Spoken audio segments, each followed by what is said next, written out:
media has been talking about how it was really difficult for Disney to go ahead and do something like this, more of an experimental, if you will, kind of different kind of feel film, and Yes. of course tying it with something like a Disney attraction is difficult as well. But I mean, was it difficult to go ahead and just have this thing greenlit? It was very hard. You know, this because it's a tentpole movie that doesn't have some of the things that a typical tentpole movie has, like massive explosions and gunfire and a lot of people running around and blowing stuff up, and you know, it's a movie you have to think about. Yeah. You know, it's a movie with two young women that are driving the story and acting against and with George Clooney. Yeah.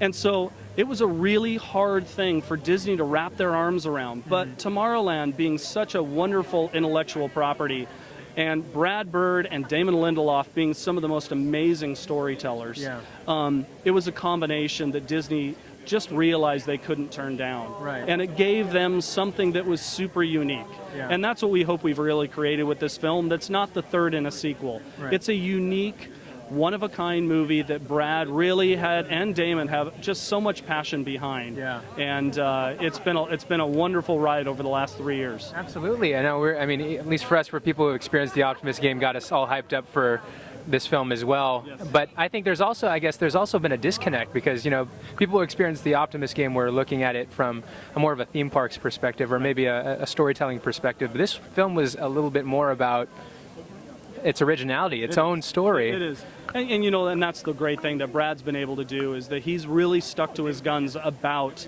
the originality of the picture. And we had to embrace that. And we really, really tried to not have everything go out there all at once about the film, and really teased it out. And that's something Disney has been so incredibly supportive of. And they've opened up all of the archives, and they've opened up all of the things that allowed us to really give this movie the feel and the texture that, you know, somebody like Walt, I think, would be proud of.